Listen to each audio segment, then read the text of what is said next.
Hey, welcome to EPN. My name is Victor Lucas, and we bring you the latest in everything cool every single day. I'm happy to report that the Rundown is brought to you by our friends at the VFS School of Game Design.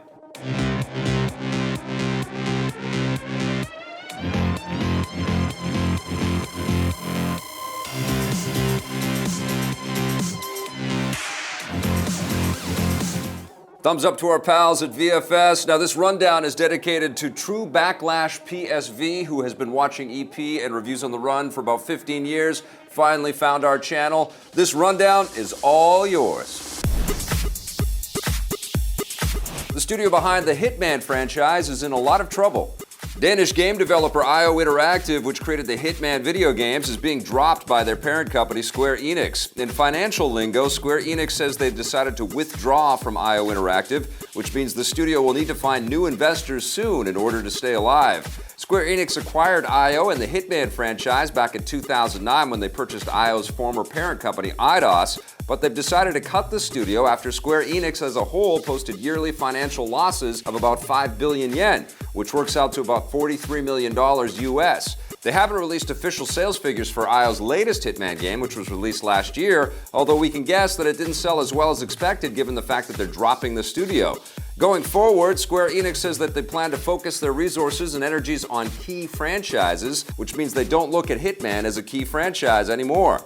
We hope this doesn't mean the end of IO or the Hitman series. The games have been revolutionary for their interactivity, giving players countless different ways to eliminate their targets and complete each level. The good news is that discussions with potential new investors for IO are already underway, although there's no guarantee that these negotiations will be successful. We'll let you know what happens. DC Comics and the CW want to capture lightning in a bottle once again with another new TV series. The network has officially given a first season order to the new show Black Lightning, based on the DC hero of the same name. The show, which already has a pilot episode, will take place in the CW's Arrowverse alongside Arrow, The Flash, Legends of Tomorrow, and Supergirl. That means you can expect plenty of crossover appearances. So who is Black Lightning? The character first appeared on comic shelves in 1977, and his superpower is basically the ability to generate bolts of lightning from his body. He was one of DC's first major African-American superheroes, which was quite the culture shock back in the day, and the new TV series follows a growing trend towards more diversity in film and television. In the new show, he'll be played by actor Cress Williams, seen here in the first teaser image, and production is slated to begin soon. The show premieres this fall. Audiences may not have to contend with as many xenomorphic aliens as feared. It looks like Ridley Scott won't be making as many new Alien movies as originally planned. With the new Alien Covenant hitting theaters next week, Scott had been talking about making an entire series of new films with no less than 4 sequels in mind, and the first slated to go into production next year. Now he might be scaling things back. Speaking with Yahoo Movies, Scott revealed that he's actually not sure how many new Alien films he wants to make. Maybe he'll do only 2 more or just 1. The 79-year-old filmmaker didn't give any reasons for his change of heart, although it might have something to do with the fact that Alien Covenant has received mixed early reviews so far. I saw the film last night and I can't wait to tell you guys what I thought. We'll let you know if the franchise survives. And another big science fiction franchise might be putting on the brakes as well. Yesterday, it was revealed that Mass Effect developer BioWare has pushed back an unannounced new game by about a year. That game is part of a new original IP and isn't based on one of their existing franchises, but now one of their existing franchises is apparently being pushed back as well. Kotaku reports that BioWare's parent company, Electronic Arts, has put the Mass Effect franchise on hold. The site claims that Mass Effect Andromeda developer BioWare Montreal has scaled down production on future entries in the series and is instead serving as a support developer on other EA projects like Star Wars Battlefront 2. There's no telling how long the franchise might be on hold, but maybe it could use a bit of a breather. Andromeda was a fun game, but launched with several big bugs and glitches, which was damaging to the franchise's reputation, especially after the poor reception of the previous game, Mass Effect 3. We still love the series and hope that whenever it does return, it's better than ever. In the meantime, the developers are still improving Andromeda with new patches and updates, and they plan to release a new story DLC later this year. A big game franchise wants to get a payday from the emerging virtual reality market. Developer Overkill Software has announced that they're working on a VR mode for their co-op shooter Payday 2. Like the main game, you and your team will be able to rob banks and take on the cops, only this time in VR with hand-tracked controllers.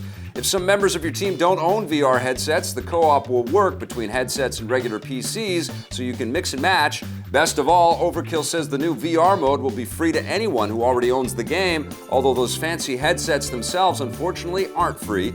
Just don't try to rob a bank in real life to get one, alright? The new VR mode doesn't have a release window yet, but Overkill says a beta test will take place later this year.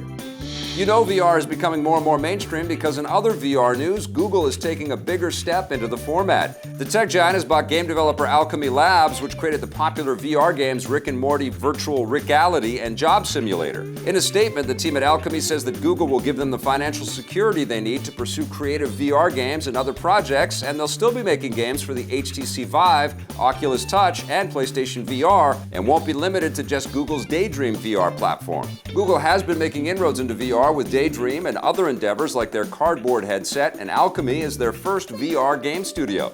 The VR industry is expected to grow exponentially over the next few years, so expect to see more and more big companies rush to embrace the format.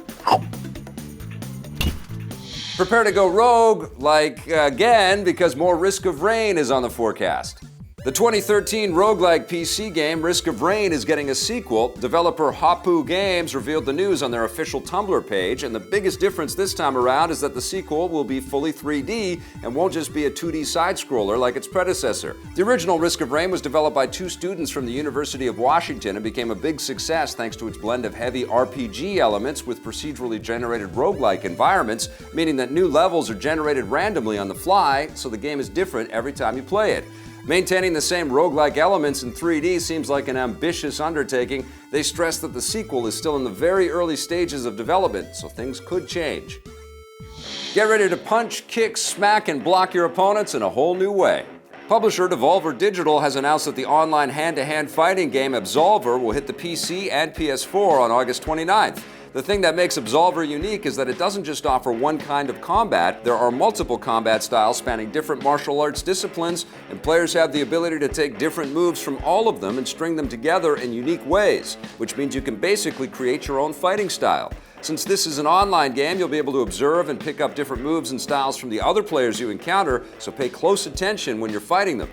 Absolver is the first game from indie developer Slow Clap, a Paris-based studio founded by former members of Ubisoft Paris who worked on games like Watch Dogs and Ghost Recon Wildlands.